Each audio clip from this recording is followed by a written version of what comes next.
Oh my gosh, good morning, guys. Holy cow. I'm getting a late start to the day, let me tell you what. I look like a hot mess. I am so tired, but I'm awake. So, holy moly, I'm beyond tired right now. But I figured get up, sit with you guys for a minute, talk with you guys. My hair is having its own hissy fit today. I have to put it up though before I go finish the painting because I don't want my hair getting in the paint. But as my hair is getting super long, like I haven't done anything with it this morning. Hi Shania, good morning. I haven't done anything with it today, so it's like all frizzy and crazy. So, but it's gonna get put up anyway. I'm probably gonna braid it back so it stays out of the way while I'm doing the last bit of painting. It's the last bit, you guys. As of right now, because we don't have enough paint right now at the moment to finish like the living room area and bunk. So as of right now, the part that's getting painted is the kitchen, the bathroom. So from like when you walk into the RV, you've got the bathroom right here and then the kitchen right here. That area is being painted. Happy Valentine's Day. And so I've stopped the paint at a certain point so that it's kind of like your kitchen area, then your living room area, or living space area. And so once the curtains and stuff are up in the other area, it's gonna be okay. Like it's not the best right now because I really did want to get all the white painted all the way through. But excuse me, but we don't have enough paint. And I won't be able to get more paint until the 28th. So I was like, well, and by then we're gonna be moving, we'll be in the RV by then. And so seeing as that's not plausible to wait until then to get the paint done and then move in, we're just going to get everything moved in, do all the stuff we're supposed to do, and then we'll paint as we go, the last bit of paint, which is good because the other half is already painted now. So then if we need to like move mattresses or whatever, we can move them over by the bathroom, paint. It doesn't take long for it to dry. So I've found, so we should be okay to do that.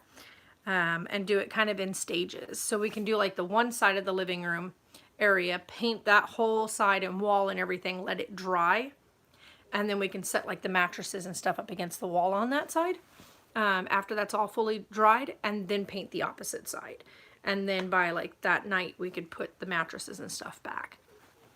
So that's going to be a bit of it's going to be a little bit of a wiggle around, get things done kind of thing.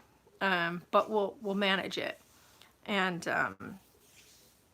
yeah, so I'm not in any rush to get all of it done. Like I told Sarah, I'm not in any rush to get all of it done. My biggest thing was getting it to be comfortable enough that I felt like I was that it was my home, and that things were a bit more, put together. And so that's kind of where we're at.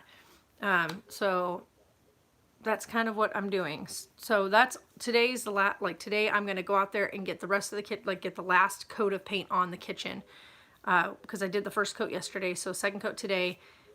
And then once it's dry, I told Sarah probably by tonight, because it should be pretty much dry by tonight.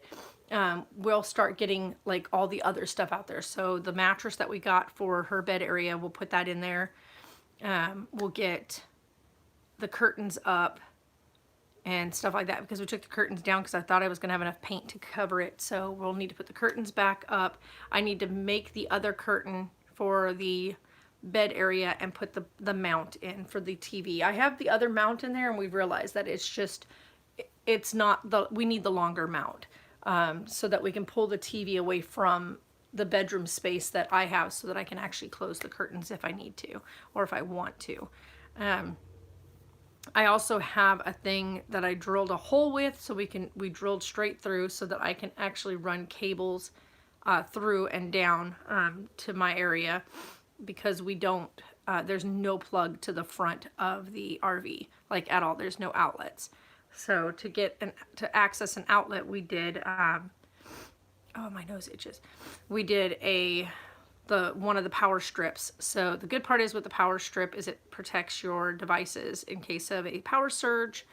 So it's a surge protector. It'll also allow, like, if anything happens, it will keep your devices from frying if we blow a fuse, which is really, like, you really want to make sure you have one of those.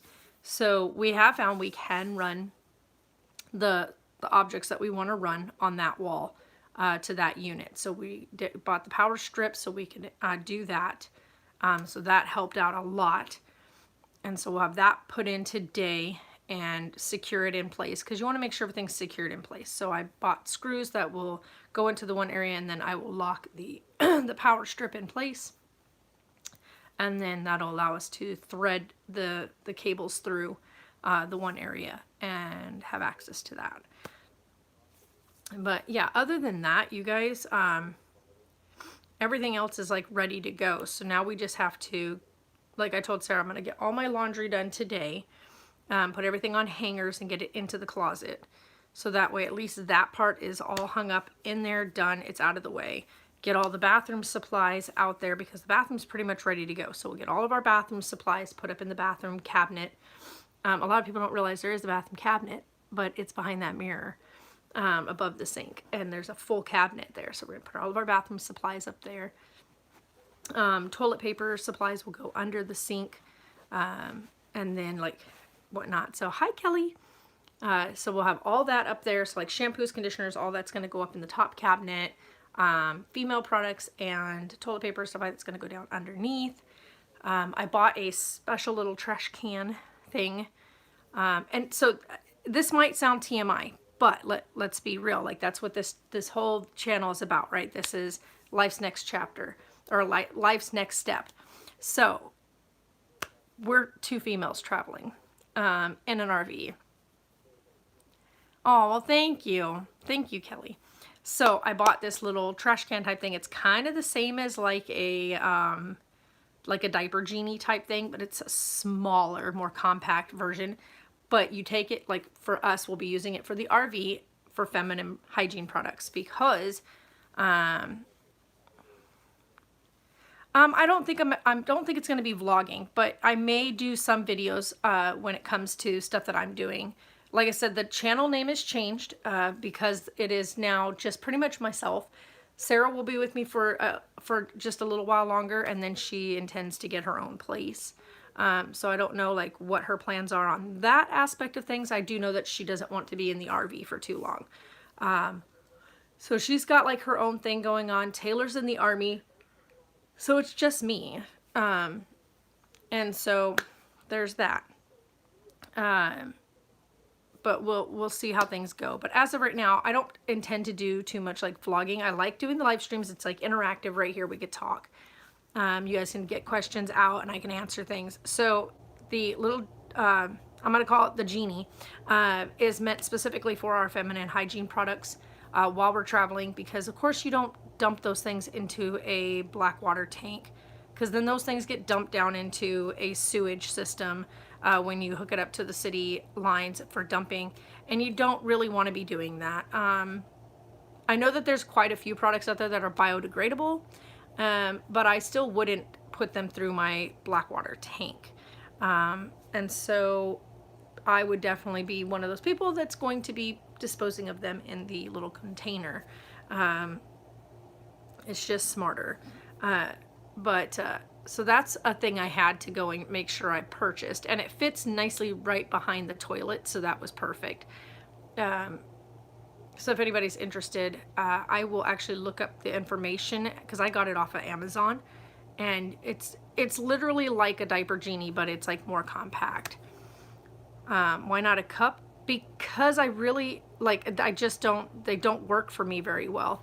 I was using the cup, but it just didn't work out very well. And so I have a tilted uterus. So if anybody does anything that talks about that, I have a tilted uterus, which means that my cervix doesn't line up inside correctly. So trying to use a cup has been like, it defeats the whole point. Like, it defeats the purpose of the cup. And so that's been a problem that I've run into with it. So that's putting it simple. I would love to be able to use the cup. I would love to be able to use the cup because one, it's so much more convenient. Two, I would just need to be able to rinse it. The sink is right there in the bathroom, and it would make my life so much easier. But Sarah refuses to use the cup. I think she would be. I think it would work for her really well, but she's grossed out by it, so she won't use it. Which I don't understand why she's grossed out by it, but okay. So yeah, she refuses to use one, so she'd rather use tampons. I prefer using, I'm not a fan of tampons because, like I said, I have a tilted uterus, so it makes it uncomfortable. So I usually use sanitary pads. So it's just one of those things where it'll just be a whole lot nicer for us to have this little thing. We just put our products in it, you twist it, it goes down, you're done. And then once it's full, you take it, and you don't have to wait till it's full. Like for me, I would empty it every single night and take it and go dump it in the dumpster. And that way it's all tied off. It's all, kept put away, and then you just throw it away. Ow, ow, ow. They do have a thing out there at the park that's for compost, which I think is really cool because a lot of RVs went composting, right? So a lot of them are for compost. And so we will be using the biodegradable bags, and the products we use are biodegradable. Even my sanitary napkins are biodegradable. So you take those and you put them in the biodegradable bag, you throw it in the compost thing, and it will compost. It'll be gone. Of course, compost takes a while, but you throw it off in there and it's great because then it doesn't harm the environment, and it can be later used for whatever else the place uses it for. So that's really cool to know. That's one reason why I want to go with a a composting toilet, so we can get rid of the big 50-gallon. I think it's 50 gallons. Yeah, it's a 50-gallon black water tank. Well, our black water and gray water are all one tank, which I think is really weird, but it is. Because I was trying to look underneath to figure out how I was supposed to flush the black water tank with the gray water tank, and I realized it's all one unit. So there's that. I didn't see any divider or anything in there, so it all just looks like one big tank. Yay, hi Allie. So I'm trying to wake up so I can get out there and get this last layer of paint done. We're only doing this last layer in the kitchen because we ran out of paint. So it's like the last little bit, we'll get the kitchen finished, and then we'll just have to wait till later to get the living room and ceiling and bunk area done. For now, anyway. So on the 28th, I'll be able to go get more paint. Yeah, I can't go until the 28th. So, and we need to be in the RV before then. So we're gonna finish the kitchen tonight, today. I'm gonna go out there here in just a little bit. I'm gonna finish painting the kitchen area and then let it dry so we can start moving stuff in tonight. And the reason why we're gonna go ahead and do a full move into the RV within the next 2 days, we wanna be in it by this weekend, because then we can focus on getting everything out of the house. And to do that means we're gonna be taking stuff to storage and whatnot so we can get a jump on all of this. We've only got like 2 weeks left.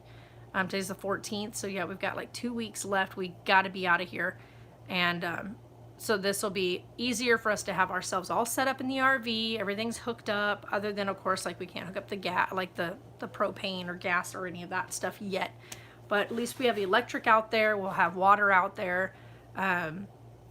So we'll be okay for the couple of days while we get the inside of this completely cleaned out. Because of course we need to. So I told Sarah I want to be in there by this weekend. And then this weekend we're going to do a yard sale because I have a bunch of stuff that we want to go ahead and just get rid of. And anything else that we don't get rid of, there'll be items that are going to be in there that are just going to go donated. We're just going to give them to probably either the Salvation Army or the Goodwill out here. And so that will be what we're going to do. My hair is a hot mess, so don't mind my hair. I just woke up probably like an hour ago. And I was like, get up, do it live, get yourself moving. And I didn't even have coffee yet. So I'll make coffee and take it out to the RV with myself And yeah, my hair is all sorts of jacked up. Ugh. They're doing good. We actually, cross your fingers, we found someone who's going to come pick up Godric on Friday. So they'll be heading out here to come pick him up. And they are a family that is, they're used to having dogs that are like Godric, who require 100% of attention, constant supervision and whatnot. And he'll be an only dog, which he does need. We notice that he just gets too short-tempered, too short-fused when he's with the group. And so a lot of times we separate him because he just doesn't have the patience. And so he'll be heading out on Friday. That's the goal. They keep updating me, you know, things that they're like, questions like, do we need this for him, or will he like this? So I'm pretty sure they're coming to get him. They've asked so many questions, wanting to make sure, like, first questions were, of course, is he neutered? I told me he's neutered, he's vaccinated, he's got his microchip in place. I got all of his microchip information, his vaccine record. Everything's ready for them. His paperwork from the vet, everything's in a folder for them. So he's ready to be picked up, which will be great for him because with several more attempts in the RV, he does great at the start, right? Because it's something new. No, actually, we didn't find the family through one of the rescues. I found the family through an old friend of mine who that's how he knows them. And he had said, I'm going to send some people your way, talk with them, see if it works out, whatnot. That's how I found these guys. Hi, Sue. And so this was through a friend of mine who knows them. So a mutual friend between us. And so I'm really, really thankful, because if this works out for him, I'm going to be super thankful. Because for me, anyway, like I said, we've tried several more nights with him out there. He does great at the start. He does, like, the first hour or so, I think it's just because it's so, each time he goes in there, it's kind of like new. So he's like curious what's going on. It's not his home yet. You know what I mean? Like, when he's here in the house, this is his home. He knows this is his home. That's his yard. So he's protective of it. So he barks at everything that makes a noise. He lets us know, hey, you know, I don't like the sound that I'm hearing outside, even if he's in here laying down. So like the first hour or so in the RV, he's quiet, he's curious, he's looking around, he's unsure. But then once he figures out that we're all chilling out, we're watching a movie, we're all quiet, then he starts his barking. He hears every little noise, he starts barking. He hears the cats move around outside, he starts barking. If he hears a bird land on the top, he starts barking. He hears the car on the street over from us, he starts barking. And it's obnoxious. And so what we ended up doing was, we brought him into the house the other night so that we could all chill out outside and watch a movie.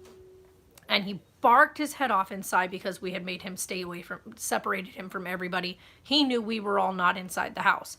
So then he barked insensibly out there, in there. So then I took and put Tonks in the house with him. And he quieted down once Tonks was in the house. Thinking that we left and went somewhere, versus, you know, making, like, when he saw that Tonks wasn't there, he knew that we were still around.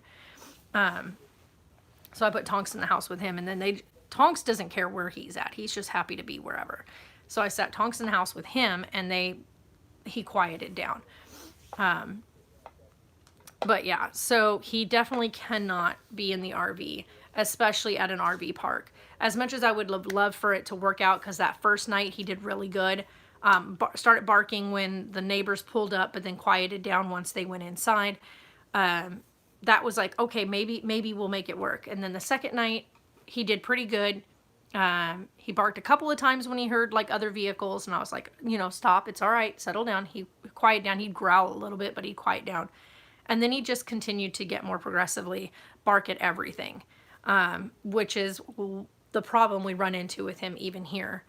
Is that he's constantly barking at stuff that moves or noises.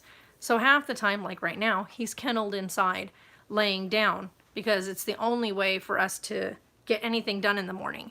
The neighbors are outside, they're getting their lawn done for the morning, they do their watering and all that, and he just goes crazy.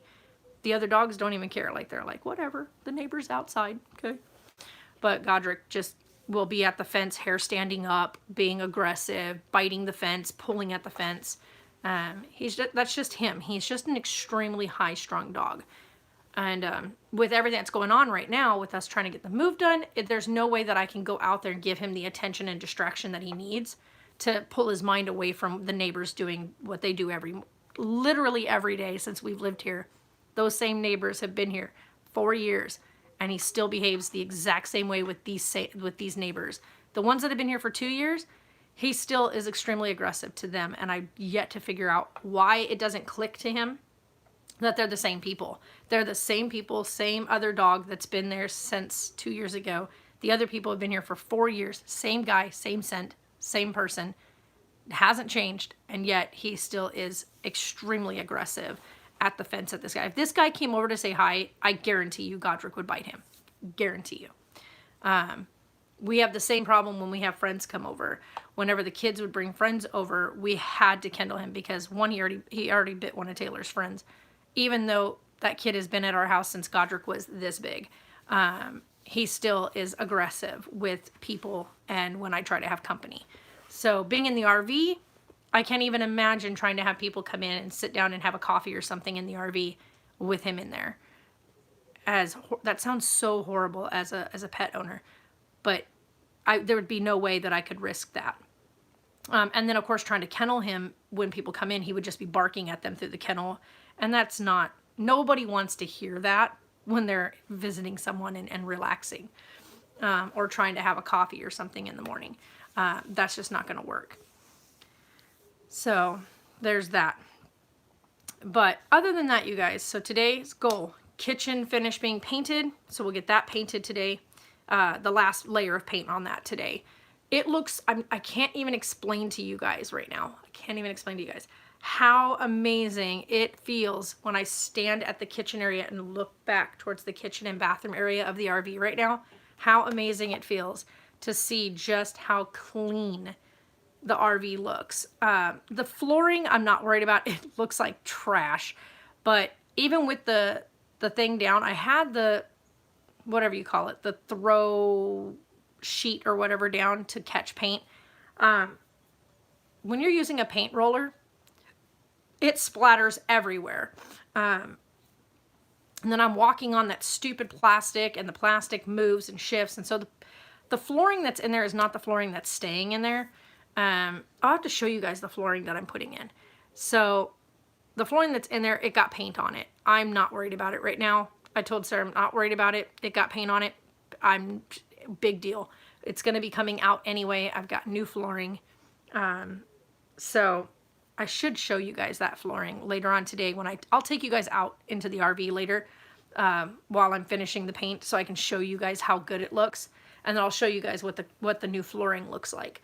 It's really, really nice. It's like a dark gray hardwood floor instead of the weird brown hardwood flooring that's already in there. The weird brown hardwood floor kind of matches the pillar covers that are in there. But eventually, like, I have not made my mind up yet. You guys will have to help me on this one. I haven't made my mind up yet if I want to just go ahead and paint those pillars white to blend them in. Because right now, everything's white and then those stand out like a sore thumb against it. And those pillars don't match the countertops.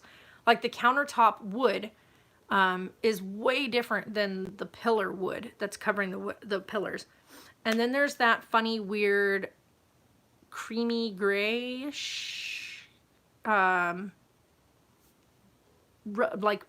leather that's throughout the whole thing. So I'm not sure exactly how I want to do that yet, because you don't want to paint that, but I mean, you technically could, and the paint stuff will take to it, but I think it would also crack over time and it would look really crappy. So I don't know. I'll show you guys when I go out there in a little bit. I got to get dressed into something that I don't mind getting paint on, which I have my one pair of jeans and stuff that I've got paint all over. So I'm probably just going to throw those on again and my painting shirt and go out there. Yeah, don't paint leather. And that's what I said. I'm like, don't paint leather. It took me so long yesterday to get the stuff, like, because tape doesn't stick to leather. And so the painter's tape did not stick to the leather. So I had to sit and take a tiny brush and go right along the edges around that leather so that I could get the rest of the wood painted without getting it all over the leather. Everything else I painter's taped, so that way I could just go through and paint it, right? Not around the leather. So I took the small brush and had to go real easy around that to avoid getting paint all over the leather. I did get some paint on some of the leather by the door. Hi, Jeffrey. But I was a little bummed out about that. But I do have like, what do they call that? Oh my God, this is just sticking to me. Get off me. I'm covered in bruises, by the way, guys. I won't show you only because I haven't shaved my legs and they are hairy. But I have bruises all over my legs, my knees, oh my God, I'm so covered in bruises. I came inside. If you put oil on the sides of the leather, paint won't stick to it. Yeah, I know. And that's the funny part is I'm using oil-based paint. And I had the leather taped off. Like I had all of the stuff around the edges taped off. And as I was painting, one of the pieces came loose, right? And I didn't realize it as I was going down the side, and I ended up, bap, bap, twice hit the thing, and it ended up on the leather on that one spot. And I was like, no, no, no, no. And I wiped it as much as I could, but you can kind of see that it got on there. But like I said, I am not like overly concerned. I plan on taking those bits and strips of leather, replacing them with a different color, because it's a really ugly color. Like the one that's on there is such an ugly color. It doesn't even go with the color that was already in there. Like the color of the RV is original color. This leather color that's in there is just not a nice color. It is like a pukey, greenish, grayish color. And now that everything's getting painted, it really stands out. And you're just like, But for now, it will have to stay. And we'll just have to deal with it. The only cabinetry that's not painted right now is going to be the stuff that's above the kitchen and across the top above Sarah's bed. Because the kitchen area cabinetry above that, there's no way to like stop and say, okay, right here is where we're going to stop and not paint past to divide the kitchen for now. So those cabinets, I'm just leaving them alone for now. But everything underneath them down and the other side down is all painted. And I'll show you guys that today when I get out there. So, all right, I've been on here almost 30 minutes. Let me get myself going. I'm gonna go make some coffee, gonna get myself dressed, pull my hair up, and let's get this day started so we can get that stuff done and I can be finished. I hit up my family online, seeing if anybody has any white paint from a project that they're done with, whatnot, because if somebody has paint and we can go ahead and continue painting and push getting the rest of it done, I will spend the rest of today painting the rest of the RV, and then spend tomorrow doing the second layer, and then we can move everything in like on, what would that be, Saturday morning. I could start moving everything in there while the yard sale's going on. But for now, it doesn't matter because it's just right now the white paint we're using is just a primer. This is not her original, this is not going to be her final color, by the way. If you guys are wondering, the color we're putting in right now is just her primer. This is her actual colors are going to be rainwater. It's called Raindrop White. And then I'm doing another color that is a gray. That's going to be the cabinetry. So if you guys are wondering about that, it's going to be like her cabinets are going to be, this is way too dark, are going to be a very light gray. And then her walls are going to be like a more muted, creamier colored white. So this right now is just the primer.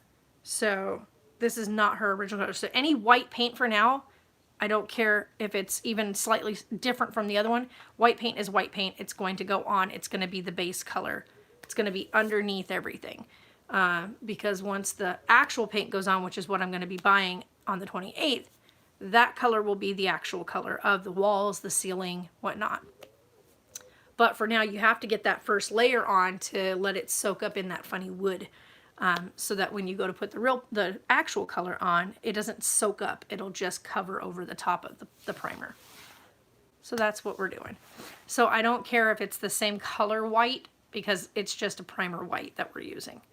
But yeah, so white paint it is.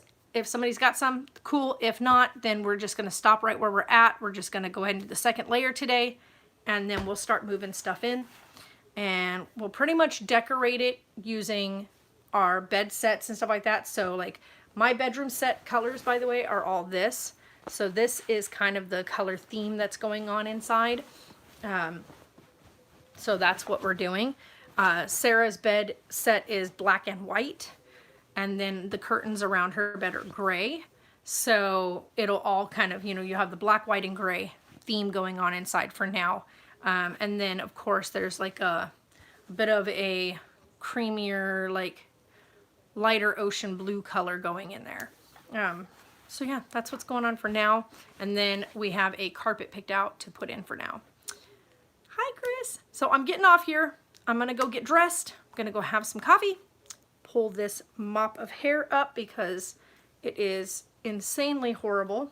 My hair, I washed it again last night, and then I blow dried it, and probably was a mistake blow drying it.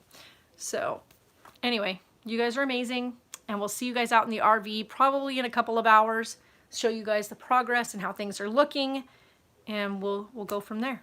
All right.